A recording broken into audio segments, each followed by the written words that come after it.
विक्रम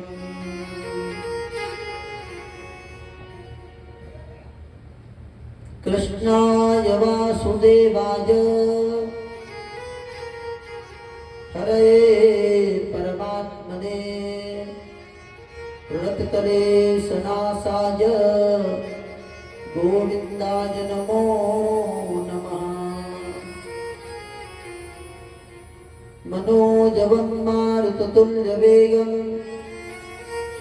जेतेन्द्रियं बुद्धिमतां वरिष्ठं वातात्मजं वानरयुक्ष्यमुख्यं श्रीरामदूतं शरणं प्रपद्ये। आइए हनुमंत विराजिए कथा करो मति अनुसार। प्रेम सहित आसन धरो विराजिए पवन कुमार।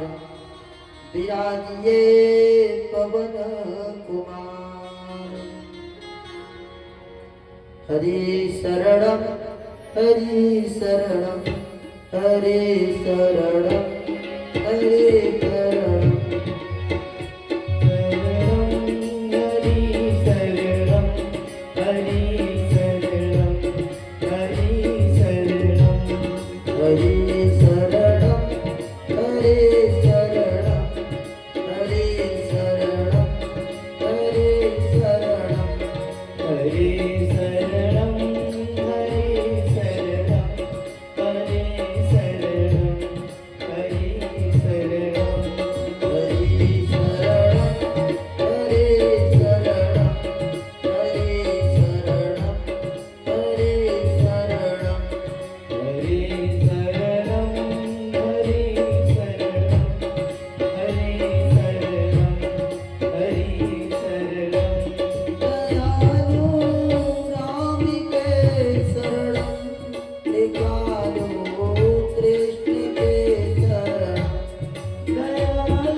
भूत भावन काशी विश्वनाथ पिनाकधारी शशि शेखर चंद्रभूषण देवाधिदेव महादेव भगवान गौरी शंकर के पावन चरणों में प्रणाम करते हुए ग्राम इष्ट देवता कुल देवी देवता वाहिन विराजित प्रतिष्ठित समस्त देवों के चरणों में नमन करते हुए जिस माँ की गर्भ से जन्म लिए जिस पिता से दक्षित गुरु की ज्ञान को प्राप्त कर भक्ति के मार्ग पर प्रशस्त कराने वाले मेरे माता पिता एवं मेरे शिक्षा गुरु सामने में बैठे हैं जो आपके नाना जी हैं।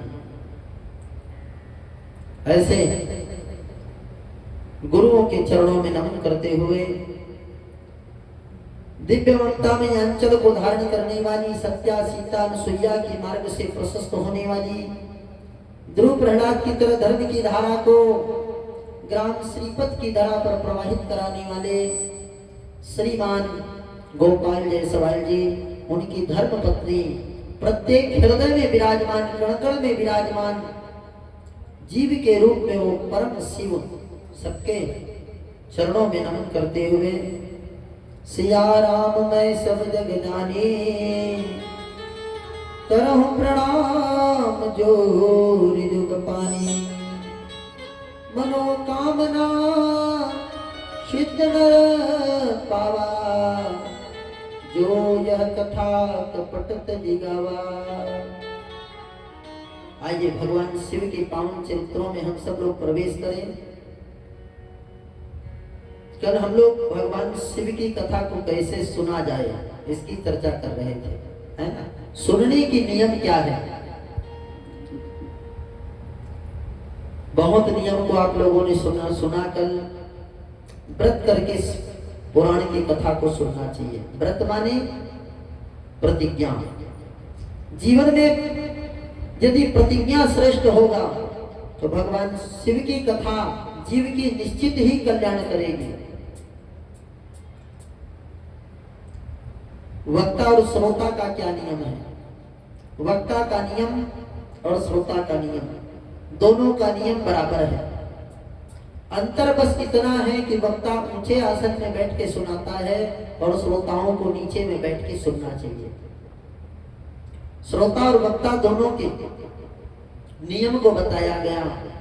जब तक के शिव महापुराण की कथा सुने तब तक के छौर कर्म ना कराएं, न दाढ़ी बनवाएं, न बाल कटवाएं, यहाँ तक कि नाखून भी न कटवाएं। कटवाने से व्रत खंडित हो जाता है वहीं पर। वक्ता चाहे छोटा हो, बड़ा हो, वृद्ध हो, जवान हो, वो वंदनीय है, उसकी वंदना करना चाहिए। जिस वक्ता के मुखारविंद से जो वाणी निकल रही है उस वक्ता को कामधेनु गैया समझना चाहिए। जैसे कामधेनु गैया समस्त मनोरथ को पूर्ण करती है, कामधेनु गैया के थनों से दूध की धार बहती है, उसी प्रकार के वक्ता के मुखारविंद से जो वाणी निकलती है वो इस कान के लिए अमृत तुल्य है। जैसे दूध को पी करके शरीर पुष्ट होता है, वैसे ही शिव की कथा को सुन करके अंतःकरण में विराजमान वो जीव भी पुष्ट हो जाता है। जो बहुत प्रेत पिशाच बन गए हैं वो शिव महापुराण की कथा से मुक्त हो जाता है। इस कथा को आप लोगों ने कल सुना। बिंदुक नाम के ब्राह्मण, चंचुला नाम की उनकी पत्नी, ऐसा कोई निकृष्ट कर्म ना है नहीं है जिसको दोनों ने ना किए हों। फिर भी भगवान शिव ने उनको अपना गंधर्व बनाया, पार्वती ने उनको अपनी सखी बना लिया। कथा श्रवण करते समय न पान चबाना चाहिए, न गुटखा चबाना चाहिए, न तंबाकू दबाना चाहिए। केवल कृष्णार्थी होकर के कथा का श्रवण करना चाहिए। बीच बीच में नींद आ जाए, आलस्य आ जाए तो बीच बीच में जयकारा जरूर लगाना चाहिए, बीच बीच में ताली बजाना चाहिए और ताली बजा करके भगवान शिव की भजन भी करना चाहिए। शिव की कीर्तन और भगवान शिव की कथा में कोई अंतर नहीं। सूत जी कहते हैं कि हे ऋषियों, निंदा चुगली से बचना चाहिए। यदि कथा सुने और कथा सुनने के बाद में मुख से किसी की निंदा हो जाए तो फिर उस शिव महापुराण का कोई लाभ नहीं मिलता। और उसके बाद में प्रार्थना करना चाहिए, मनोरथो मदीयोजम, मनोरथो मदीयोजम कर्तव्य सफलस्तया निर्विघ्नेनैव संपूर्ण कथा श्रवण मस्तु में। प्रार्थना कहिए, करना चाहिए, हे भोले बाबा आप करुणा के अवतार हैं, करुणा सिंधु हैं, कृपा सागर है। आपकी कृपा जीव पर हो जाए तो वही जीव एक दिन शिव बन जाता है। और ओम नमः शिवाय मंत्रों का जप करना चाहिए। पुरुषों को ओम नमः शिवाय और माताओं को शिवाय नमः, दोनों के लिए अलग अलग मंत्र है। क्या खाना चाहिए क्या नहीं खाना चाहिए इसकी चर्चा तो कल हो गया था। ये रही कथा की महात्मा। कथा के बीच में सोना नहीं चाहिए, है ना। कथा में सबसे ज्यादा नींद आता है। उतना नींद घर में एयर कंडीशन कमरे में नहीं आता जितना भगवान की कथा में आता है। कई लोगों को पीठ टेकाने के लिए कोई बांस बल्ली मिल जाए तो मस्त खर्राटा बजते रहता है ना, मुख खुला रहता है और माछी मुख से परिक्रमा करके निकल जाता है। डर लागे हंसी आवे अजब जमाना आया रे, धन दौलत ले माल खजाना गम्मत नाच नचाया रे। अरे मुट्ठी अन्न साधु कोई मांगे तनिक नजर नहीं आया रे, तथा हो यतः श्रोता सोवे और वक्ता मोड़ पचाया रे। हो ये कहीं पर स्वांग तमाशा, जहाँ पर ताश खेला जाता है वहाँ 12-1 बज जाते हैं रात, नींद नहीं आता। लेकिन जहाँ पर भगवान की हरि कीर्तन होती है, हरि चर्चा होती है, ऐसे जगहों पर निद्रा देवी एक बार जरूर आक्रमण करती है। निद्रा से बचने के लिए बोले भगवान की कीर्तन बहुत जरूरी है। कीर्तन करने से चैतन्यता आ जाती है, आलस्य भाग जाते हैं और पुनः भगवान शिव में जीव का मन जुड़ जाता है। भैया थोड़ा इको आउट आ रहा है, कम है, ठीक बेस।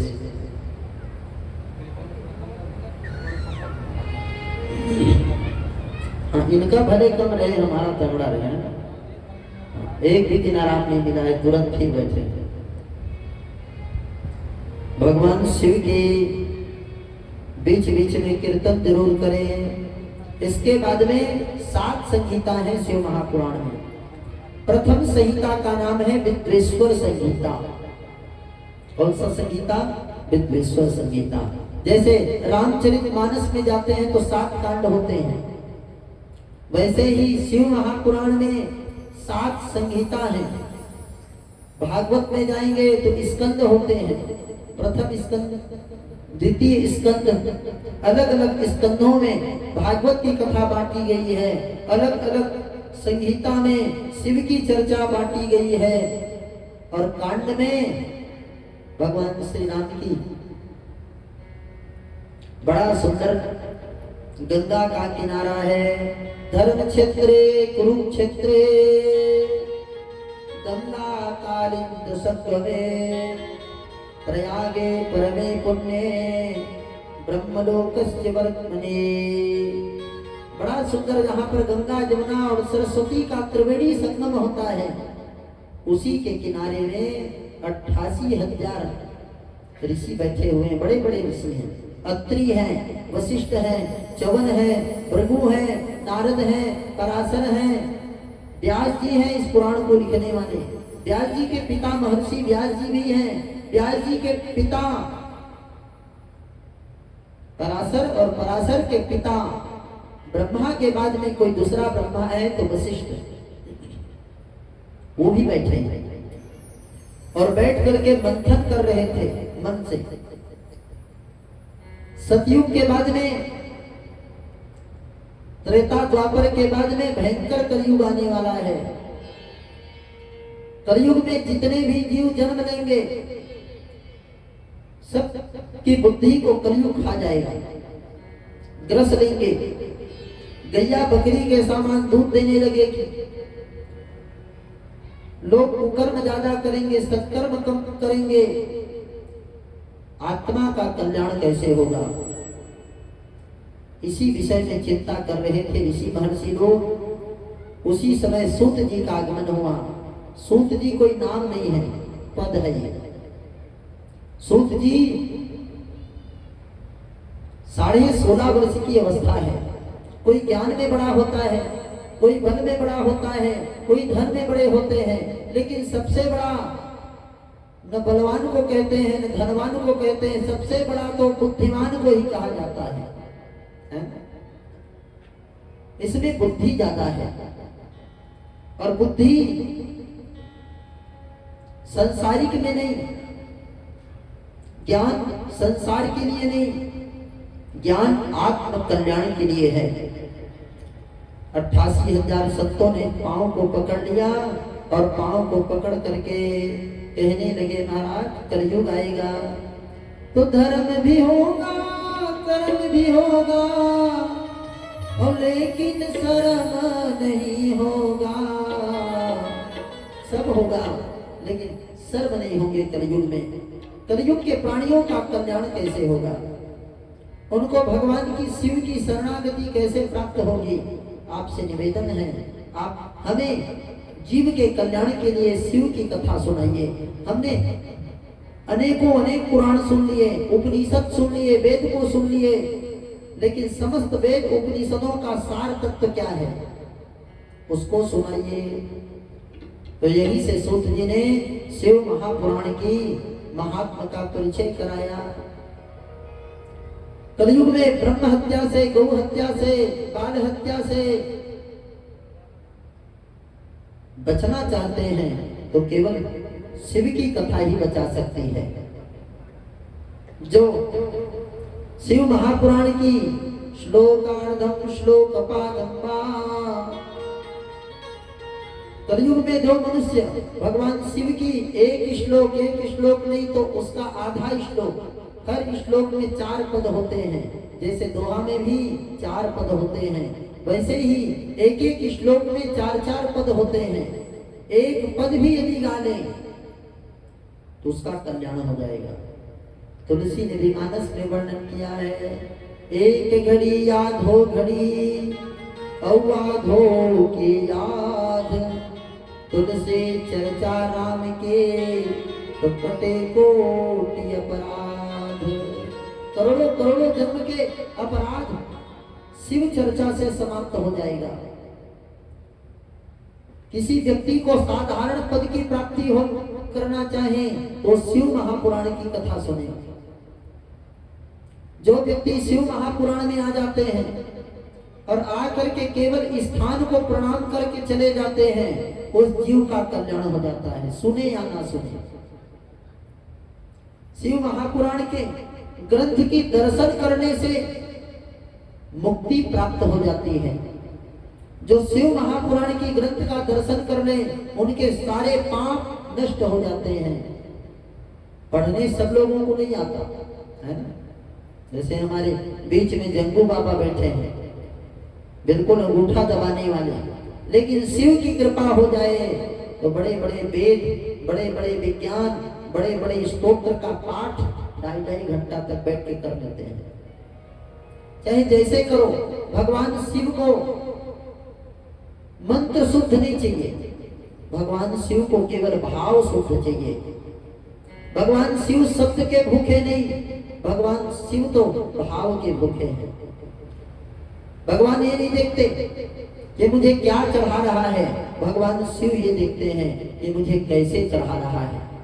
ना पूजा लकड़ी की होती है, ना पूजा पत्थर की होती है, ना पूजा मिट्टी की होती है, ना पूजा सोना चांदी की होती है, पूजा तो भाव की होती है ना। भाव में ही भगवान शिव है। भावो ही विद्यते देवा तस्मात् भावो ही कारणम न काष्ठे विद्यते देवा न पापानि न मर्मया। भगवान कहते हैं ना मैं लकड़ी में मिलने वाला हूँ, ना मैं पत्थर में मिलने वाला हूँ, ना मैं मिट्टी में मिलने वाला हूँ। मैं यदि मिलने वाला हूँ तो केवल भक्तों के भाव में।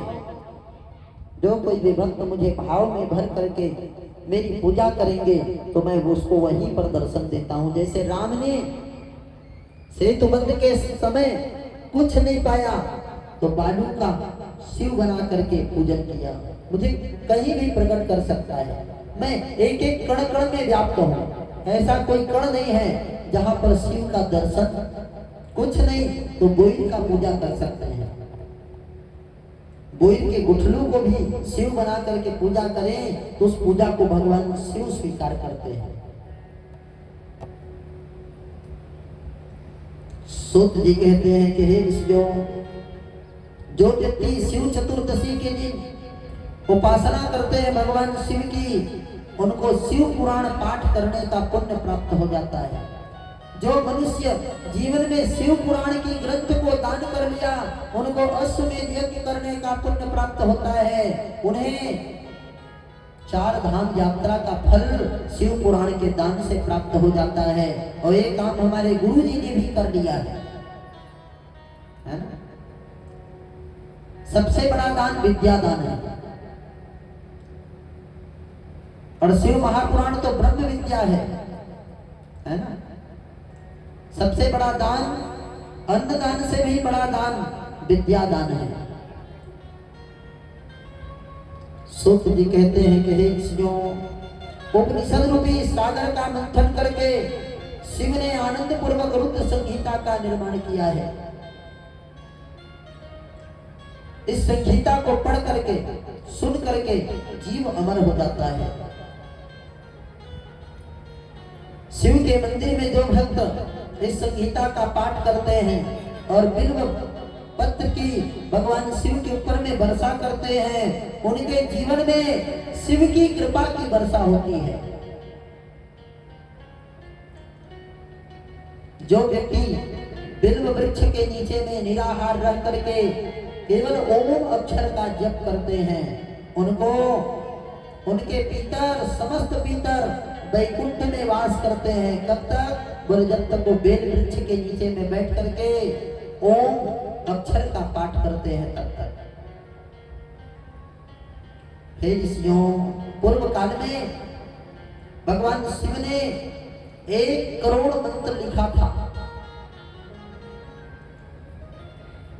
100 करोड़ का एक ही पुराण बना था, जिस पुराण को अलग अलग करते करते करते करते वही 18 पुराण बने। भागवत भी इसी में से बना, देवी भागवत भी इसी में से बना। हर एक पुराण का आरंभ और निर्माण शिव पुराण से ही हुआ है ना। जैसे भारत के कई टुकड़ा किए, पहले भारत एक ही था। एक रोटी को तो कोई व्यक्ति अकेला खा नहीं पाएगा एक ही बार में, है ना। उसको खाने के लिए तोड़ना पड़ता है। वैसे ही शिव महापुराण को 1 करोड़ मंत्रों में सजा करके लिखा। सूत जी ने विचार किया, इसको तो सुनते सुनते कई हजार वर्ष व्यतीत हो जाएंगे, इसलिए इन पुराण को अलग अलग जगहों में बांटा गया ताकि लोग आराम से 9 दिन 10 दिन में सुन सके, 11 दिन में सुन सके। साध्य और साधन का विचार करना चाहिए। साध्य माने साधु, साधु माने जो साध के बैठ जाए। आप लोग भी साधु हैं जो साध के बैठे हैं। किसको? हाथ पैर को, है ना। एक भाई झुलिया झूल रहे हैं, जिसका भी विचार शिव महापुराण में है। साध्य माने साधना। एक आसन में मौन होकर के बैठना, यही तो साधु का लक्षण है। और चित्त को लगा करके सुनते रहना, यही साध्य है। कथा बहुत लंबी भी है, छोटी भी है। इसके बाद में कीर्तन और श्रवण और मनन, ये 3 बातों को शिव महापुराण में लिखा गया। पहला है श्रवण, कानों से सुनना चाहिए। इसके बाद उसका कीर्तन करना चाहिए। जीवन में भोजन को घटाओ और भजन को बढ़ाओ। भव रोग की मीठी दवा तो केवल भजन है। भव सागर से यदि तरना है तो शिव नाम की भजन बहुत जरूरी है। इसके बाद में मनन, कथा तु श्रवणम सर्वे और न कथा मननम कृतम। कथा सुनना अलग बात है, लेकिन उस कथा का मनन करना, जब तक मनन नहीं करेंगे तब तक कथा का सार तत्व प्रकट होने वाला नहीं है। दूध को पकाएं तो दही बनता है, और दही को जमाने के बाद मथानी लेकर के जब तक मथेंगे नहीं, तब तक के छाछ प्रकट होने वाला नहीं है।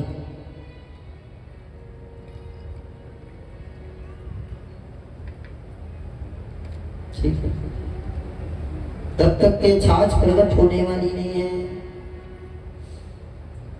इसके बाद में भगवान शिव के लिंग साकार विग्रह की महिमा का वर्णन है। भगवान शिव कैसे हैं? बोले निराकार। भगवान शिव का कोई आकार नहीं है। कैसे हैं?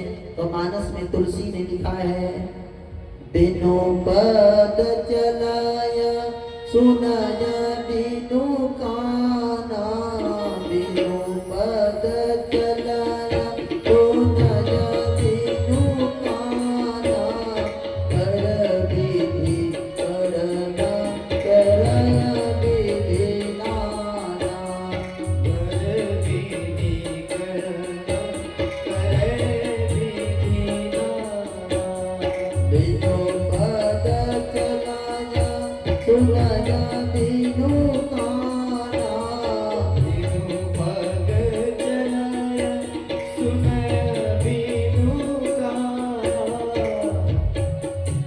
और कर बिनु करन करई विधि नाना। बिनु पद भगवान शिव के हाथ पैर नहीं है, वो तो निराकार है।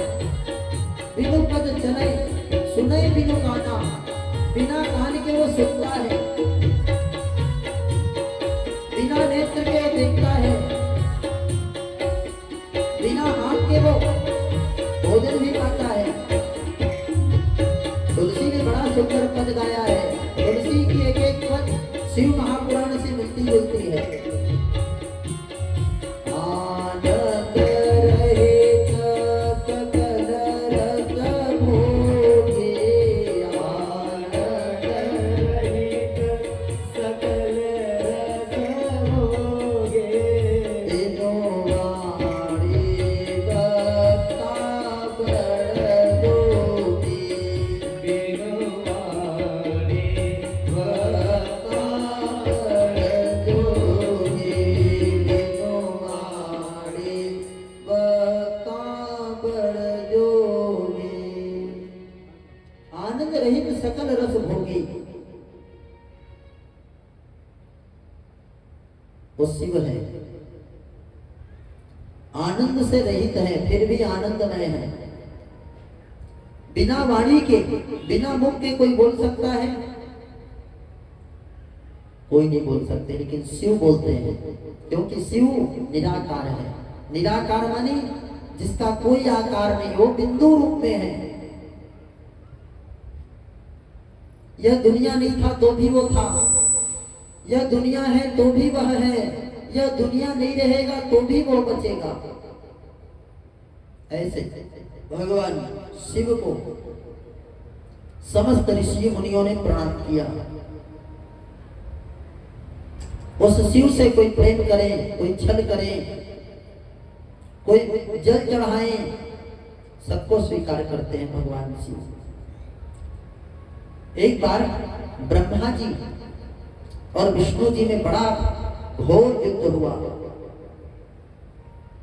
शिव ब्रह्मा कहते हैं मैं बड़ा, और भगवान विष्णु कहते हैं मैं बड़ा। एक बार